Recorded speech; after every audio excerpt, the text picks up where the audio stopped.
오늘 우리에게 주시는 말씀 같이 읽겠습니다. 마태복음 14장 22절부터 23절까지 말씀입니다.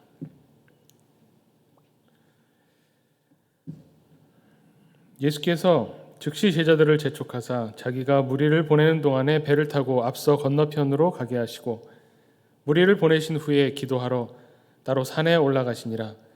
저물매 거기 혼자 계시더니 배가 이미 육지에서 술이나 떠나서 바람이 거스름으로 물결로 말미암아 고난을 당하더라.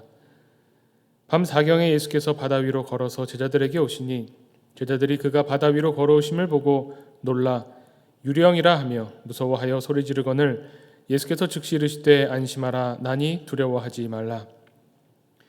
베드로가 대답하여 이르되 주여 만일 주님이시거든 나를 명하사 물 위로 오라 하소서 하니 오라 하시니 베드로가 배에서 내려 물 위로 걸어서 예수께로 가되 바람을 보고 무서워 빠져가는지라 소리질러 이르되 주여 나를 구원하소서 하니 예수께서 즉시 손을 내밀어 그를 붙잡으시며 이르시되 믿음이 작은 자여 왜 의심하였느냐 하시고 배에 함께 오르매 바람이 그치는지라. 배에 있는 사람들이 예수께 절하며 이르되 진실로 하나님의 아들이로소이다 하더라. 아멘. 네, 오늘 말씀은 예수님께서 무리를 걸으셔서 배에 있는 제자들에게 다가가셨다는 그런 이야기입니다. 그리고 그 배에 있던 베드로가 예수님께로 무리로 걸어가다가 바람을 보고 무서워서 물에 빠졌을 때에 예수님께서 건져주셨다는 거죠. 그러면서 예수님 말씀이 믿음이 작은 자여 왜 의심하였느냐 이렇게 말씀하셨다는 겁니다.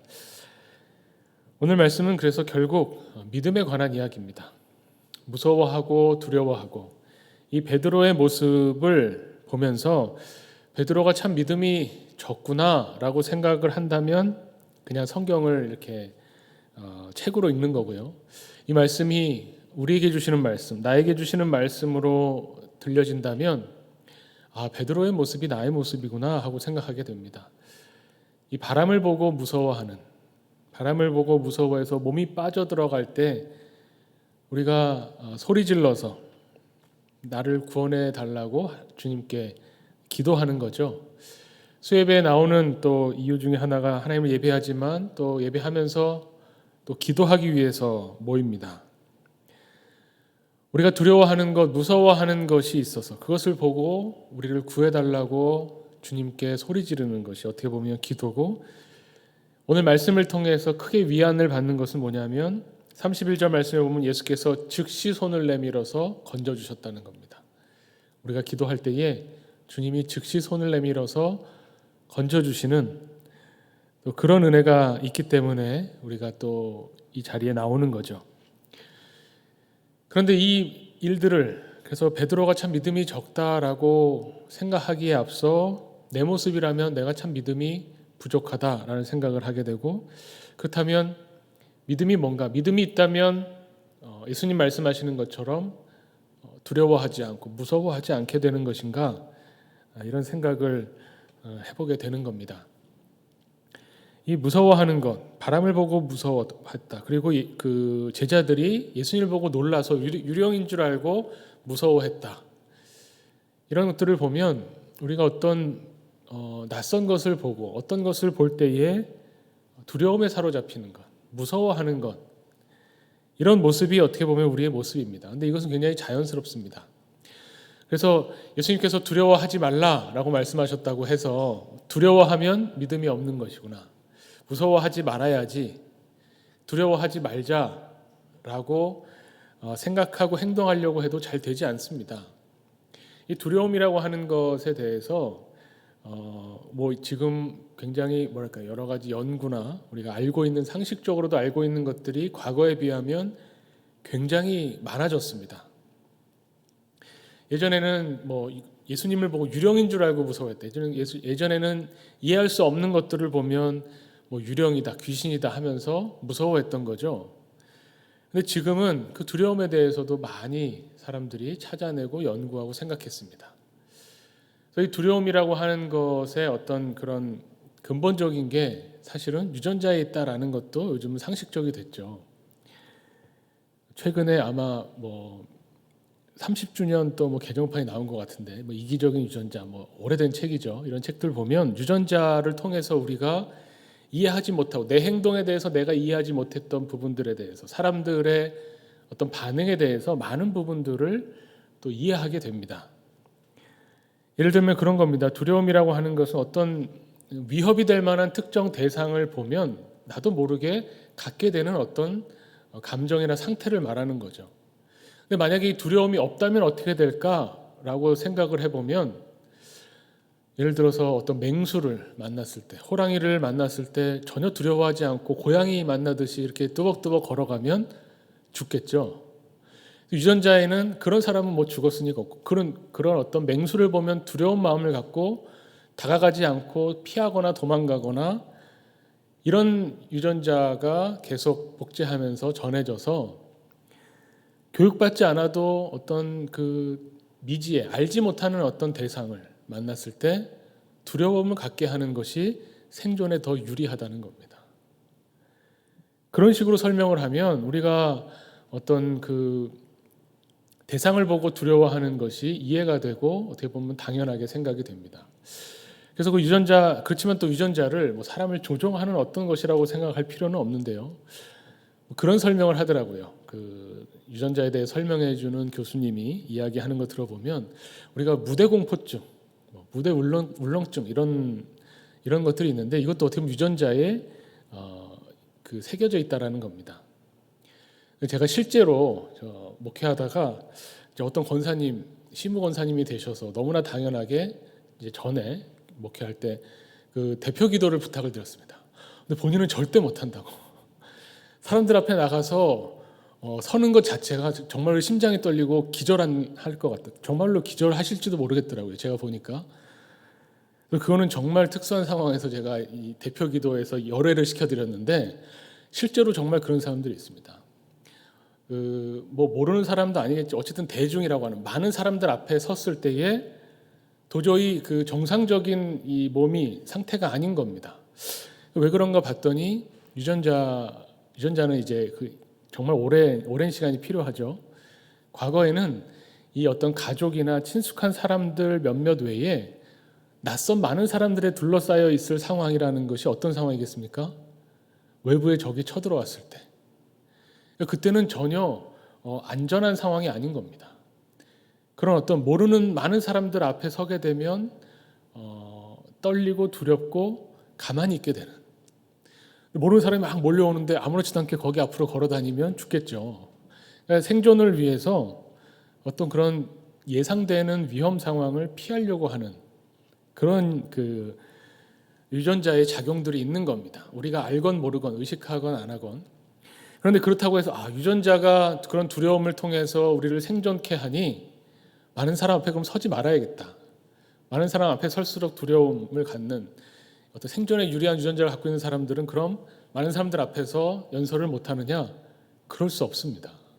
그거는 옛날 고대 원시사회 때나 그랬다는 거고, 지금 현대를 살아가는 우리는 아무리 유전자가 생존을 위해서 몸의 심장을 빨리 뛰게 하고 생각을 얼어붙게 하고 다른 사람 앞에 섰을 때 말을 못하게 하더라도 이성으로 그것을 이겨내면서 우리가 해야 하는 일들은 또 이 현대 사회를 살아가는데 필요한 일들을 해 나가야 되죠. 그러니까 그 유전자라고 하는 것에 대해서 이해하면 이해할수록 우리는 유전자에 조종당하는구나, 어쩔 수 없구나, 이런 것이 아니라 유전자를 통해서 나에게 일어나는 어떤 작용들을 이해하면서 그것을 어떻게 보면 뛰어넘고, 그럼에도 불구하고 필요한 나에게 있어서 어떤 유전자가 그 자연스럽게 하도록 하는 것을 거스르면서도 행동할 수 있고 사고할 수 있고 살아갈 수 있는 것에 그 인간의 어떤 정체성이 있다라고 하는 것을 생각하게 되는 거죠. 뭐 요즘 뭐 그런 걸 너무나 많이 봅니다. 사실 유전자는 당연히 유전자를 복제하기 위해서 번식을 위해 노력하지만 요즘 뭐 결혼도 잘 안 하고 애도 잘 안 낳죠. 그것만 해도 벌써 유전자와는 반대로 살아가는 겁니다. 중요한 것은 예수님께서 이 두려워하지 말라라고 하셨는데 어떻게 두려워하지 않고 삽니까? 두려움은 유전자 속에 박혀 있고 이 두려워하지 않고는 살 수 없는데, 근데 예수님이 말씀하는 모든 두려움을 다 믿음으로 이겨내는 게 아닙니다. 호랑이 앞에 서서 믿음으로 나는 두렵지 않다. 이건 말이 안 되는 거죠. 그런 걸 이야기하는 게 아니죠. 어떤 이런 유전자의 작용으로 두려움을 생각할 수도 있지만 또 다른 부분도 많습니다. 사회적으로 우리에게 두려움을 유발시키는 많은 이 시대적인 이야기들이 있습니다. 최근에는 그것으로 사람들의 두려움을 통해서 어떻게 보면 돈을 버는 일들도 있죠. 그래서 그걸 공포 마케팅이라고까지 이야기를 합니다. 많은 사람들이 두려움에 빠지게 되면 하게 되는 행동을 통해서 이익을 얻게 되는 일들입니다. 예를 들면 금융에 그런 게 많다고 하는데요. 우리가 노후에 어떤 노후를 대비해서 또 퇴직을 대비해서 무슨 상품을 들라고 할 때 그냥 이성의 호소해도 되지만 약간의 공포심을 조장하면 더 많은 사람들이 노후를 위해서 자금을 넣게 되겠죠. 이건 나쁜 의미로라기보다는 좋은 의미인데 이 어떤 사람들이 두려움을 이용해서 노후를 위해서 지금 쓸 돈을 아껴서 좀 모아두자라고 하는 겁니다. 예전에 전도도 그렇게 했습니다. 제가 그냥 이거는 어떻게 보면 교과서에 나오는 이야기인데요. 예전에 그 교부 철학에서는 신존재 증명을 할 때 하나님이 계시냐 안 계시냐를 놓고 따질 때 하나님이 계신다고 믿어라. 만약에 안 계셔도 죽고 나서 손해날 게 없지 않느냐. 이렇게 이야기하는 거죠. 하나님을 믿었는데 하나님이 계시면 죽으면 천국 가는 거고요. 하나님을 믿었는데 하나님이 안 계시면 천국 지옥이 없을 테니 손해가 없는 거죠. 마치 보험 들듯이 하나님을 믿으라라고 전도를 했다면 이것도 일종의 공포 마케팅 같은 겁니다. 좋다 나쁘다 의미가 아닙니다. 이게 나쁘게 쓰일 수가 있습니다. 얼마 전에 제가 경제학 전문가가 이야기하는 거를 이제 방송에서 들었는데 요즘에 금리가 올라갈 것 같은 그 조짐이 많이 보이고 조금씩 올라갔죠. 그리고 경제가 앞으로 어떻게 될 거냐, 코로나 이후에 코로나 때 또 나빴지만 또 앞으로 어떻게 될 거냐에 대한 많은 전망과 예측이 있는데 금리가 올라서 부동산이나 경제가 어렵지 않겠습니까 하고 기자들이 인터뷰 요청을 한대요. 근데 이 경제 전문가가 이제 괜찮습니다. 이 정도 금리 올리는 거 다 예상했고 미리 예고도 했고 지금 우리 부동산도 너무 갑자기 떨어지거나 이럴 일 없을 겁니다. 이렇게 인터뷰를 하면 기사가 안 나온대요. 사람들이 괜찮다고 하는 말에 별로 반응하지 않거든요. 큰일 났습니다. 금리가 몇 프로 오르면 실업이 어떻게 되고 금리가 몇 프로 오르면 이제 부동산 영끌에서 모은 그 대출에서 집을 샀는데 이제 이 사람들 큰일 났습니다. 이렇게 기사가 나와야 사람들이 클릭해서 읽어본다는 거죠. 이런 것도 어떻게 보면 일종의 사람들의 두려움을 조장해서 혹은 두려움을 강조해서 그래서 클릭하게 하고 뭔가 이익을 추구하는 부분들이 있습니다.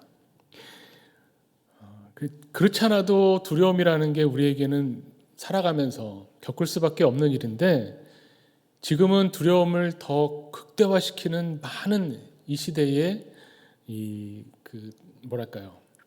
뉴스들이 넘쳐나는 때를 우리가 살고 있는 것 같습니다. 코로나도 어떻게 될지 알 수 없고 우리 자녀들은 과연 어떻게 될까? 얘네들 2년 동안 거의 학교도 제대로 못 나가고 공부를 제대로 못한 것 같은데 얘네가 대학교 시험 볼 때 어떻게 될까? 저에게도 닥쳐 있는 일입니다. 또 당장에도 청소년들에게도 백신을 맞히라고 하는데 내가 맞는 거는 맞아서 부작용 나고 내가 아프면 그만이지만 내가 보호자인데요. 미성년의 자녀를 둔 부모로서는 내가 보호자인데 내 자녀가 만약에 백신을 맞고 아프면 내가 아픈 것보다 더 마음이 아플 겁니다. 그래서 부모들이 싫어하는 거죠. 이 두려움에 대한 두려움, 어떻게 보면 두려움에 대한 두려움도 있습니다. 두려울까 봐 그걸 못하는 겁니다. 이런 많은 두려움이 한 가지 요소가 아니라 여러 가지 복합적으로 생각해야 되는 이 두려움.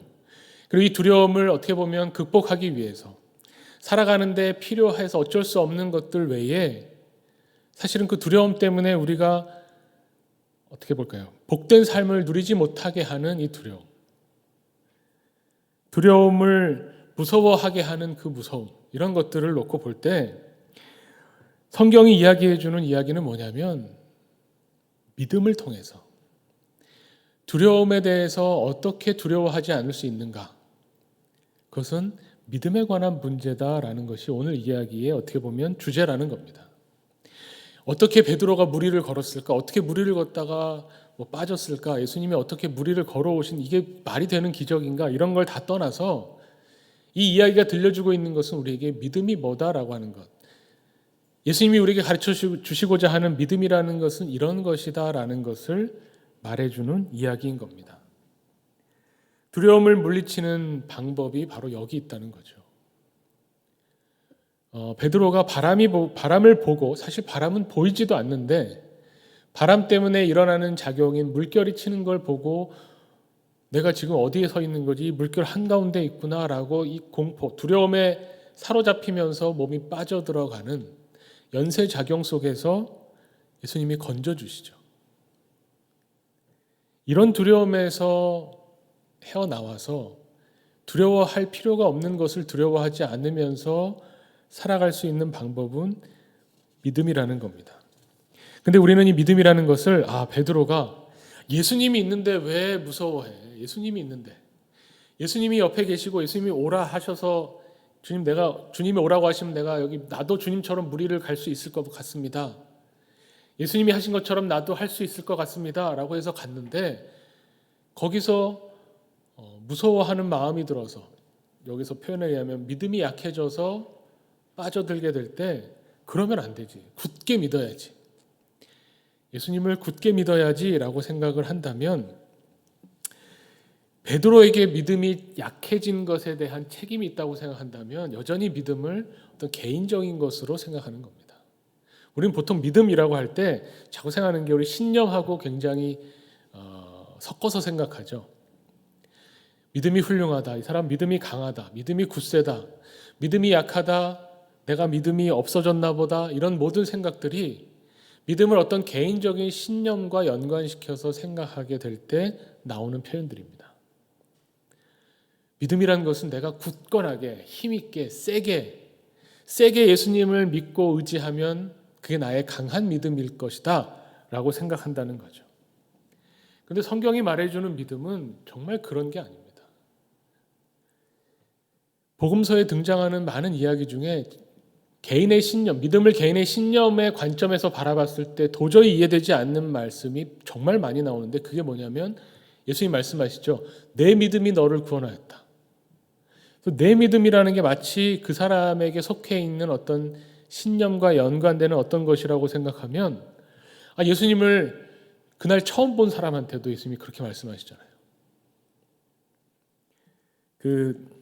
오늘 마태복음 말씀을 읽었지만 누가복음에 보면요, 우리가 잘 아는 이야기가 나오는데 야이로의 딸, 야이로가 자기 딸을 고치려고 예수님을 만나는 이야기가 나옵니다. 근데 그때 샌드위치처럼 끼어 있는 이야기가 뭐냐면 12해 동안 12년 동안 혈루증을 앓은 여인 이야기가 나오죠. 이 여인이 예수님의 옷자락을 만지고 병이 나았습니다. 그리고 예수님이 누가 내 옷에 손댔느냐라고 할 때 여인이 나타나죠. 그때 딸아 내 믿음이 너를 구원하였다라고 말씀하십니다. 이 여인은 예수님을 처음 봤고 그 전에 만난 적도 없고 대화하기도 전이죠. 예수님 옷자락만 잡았는데 병이 나았다는 겁니다. 근데 예수님은 내 믿음이 너를 구원했으니 평안히 가라고 말씀하십니다. 이 여인의 어떤 신념, 예수님의 옷자락을 만지면 내가 날 거야. 이게 강했기 때문에 병이 나았을까요? 그렇게 본다면 신념이 강한 사람이 믿음이 강한 사람입니다. 그럼 강한 의지를 가진 사람만 훌륭한 신앙인이 될 수 있겠죠. 성경은 그렇게 이야기하지 않습니다. 이후에 나오는 야이로에 관한 이야기에서도 예수님이 그 혈루증 앓는 여자를 고치시면서 이런저런 이야기하는 와중에 그 집에서 사람이 왔습니다. 딸이 죽었으니 더 이상 예수님을 귀찮게 하지 말라고. 그때 예수님 뭐라고 하시냐면 누가복음 8장 50절에 예수님 이렇게 말씀하십니다. 두려워하지 말고 믿기만 하라. 그리하면 딸이 구원을 얻으리라. 두려워하지 말고 믿기만 하라. 오늘 마태복음 14장에 나오는 이야기를 압축해서 축약적으로 예수님 말씀하시면 그거죠. 두려워하지 말고 믿기만 해라. 그러면 구원받는다. 그 이야기를 이 풍랑 사건으로 풀어서 이야기하면 14장의 이야기가 됩니다. 두려워하지 말고 믿기만 하면 구원받는다. 이것이 성경이 말해주는 믿음에 관한 이야기인 겁니다. 그냥 두려움을 이겨내려고 하고 두려움에서 벗어나려고 하고 두려움 없이 살려고 하고 그런 내용이 아닌 겁니다. 하나님이 우리에게 베풀어 주시는 이 구원의 이야기는, 구원의 사건은 두려워하지 않고 믿을 때 일어난다는 겁니다. 그래서 이 믿음이 내 신념이 아니라 어떤 어떻게 보면 내가 뭔가를 행동해서, 내가 뭔가 행동을 통해서 어떤 나의 굳은 신념을 보여주는 어떤 일들을 통해서 믿음을 인정받는 게 아닙니다. 옷자락을 만졌든 예수님 앞에 와서 무릎 꿇고 살려달라고 하든 그런 것을 다 떠나서 믿음이라고 하는 것은, 어떻게 보면 성경이 말해주는 믿음이라고 하는 것은 하나님이 주시는 선물과 같은 겁니다.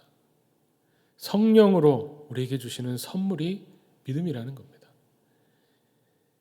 이 여인이 예수님에게 가봐야지, 예수님의 저 옷자락이라도 만지면 내가 나을 거야 라고 하는 생각이 든 것 자체가, 그렇게 몸이 움직여지도록 할 수 있었던 그 모든 것이 하나님이 베풀어 주시는 선물과 같은 것이다.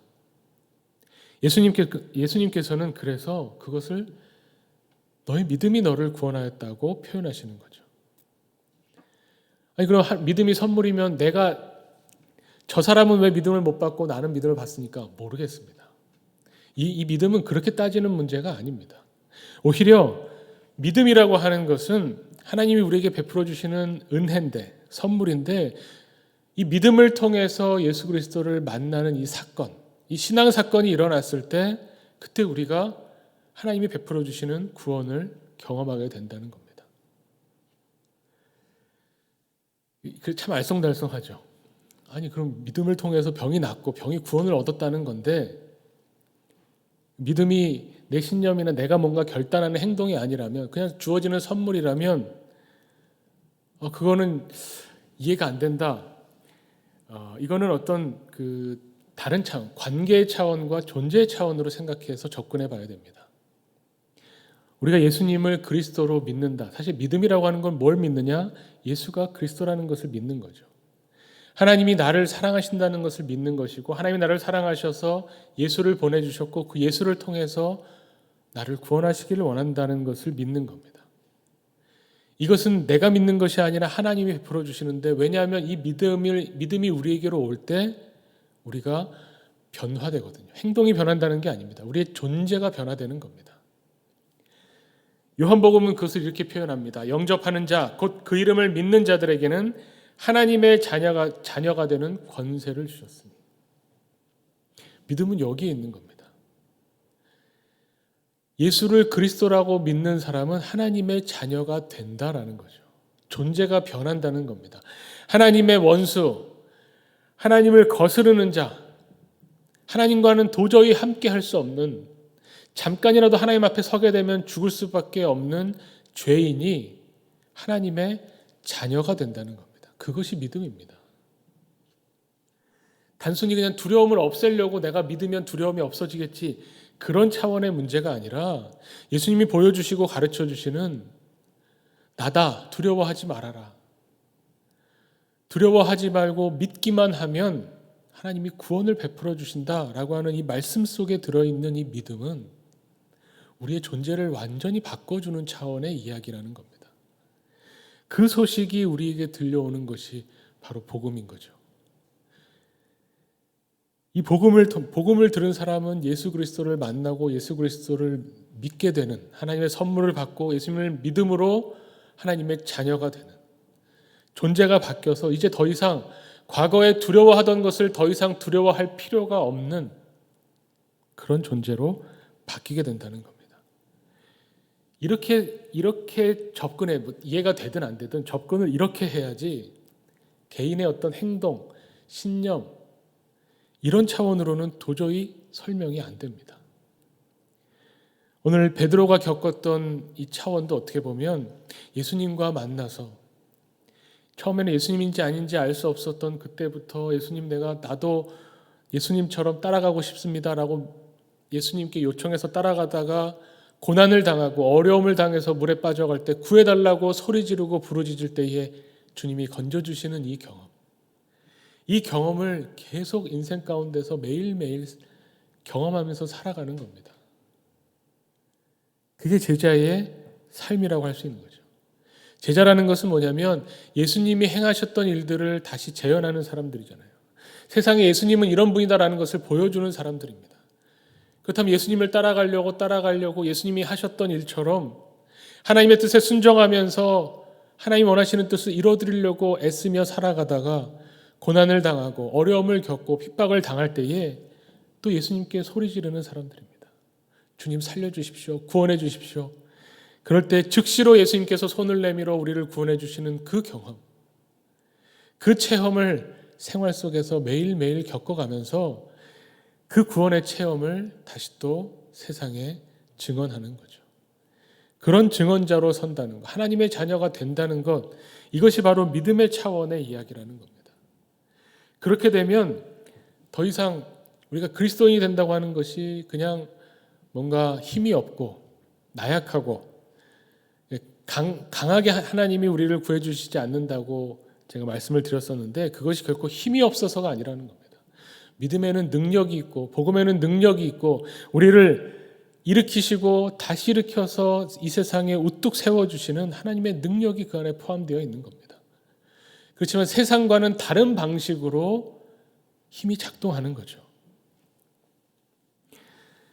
그렇게 볼 때 우리는 더 이상 하나님을 거스르는 죄인으로서 한낱 피조물로서 이 세상의 권세에 이 세상이 돌아가는 이치 가운데 하나의 부속품으로 그냥 돌아가는 것이 아니라 그냥 쳇바퀴 돌듯 그 안에서 살아가는 것이 아니라 믿는 자로서 하나님의 자녀가 되는 존재의 변화를 겪으면서 이 세상을 하나님의 능력으로 살아가는 겁니다. 이것을 마태복음은 뭐라고 표현했냐면 맨 처음에 예수 그리스도의 세계라라고 이야기를 하는 거죠. 이제 우리는 눈에 보이는 세상을 살지만 우리의 몸은 여기에 있지만 우리에게 펼쳐지는 세계는 그리스도의 세계라는 겁니다. 복음의 시작은 여기에서부터 시작입니다. 이제 우리가 연말을 맞으면서 과거를 돌아보는데 우리 신앙인으로서 과거에 하나님의 은혜가 아닌 것이 없구나. 하나님의 은혜라고 느끼게 해주시는, 깨닫게 해주시는 이것조차도 은혜구나를 고백하면서 앞으로의 새해를 맞이할 때 다른 사람들은 불안해하고 미래가 어떻게 펼쳐질까 두려워하고 불안해하지만 우리는 하나님의 자녀로서 복음의 세계가 펼쳐질 것을 소망하면서 거기서 우리는 힘을 얻는다는 겁니다.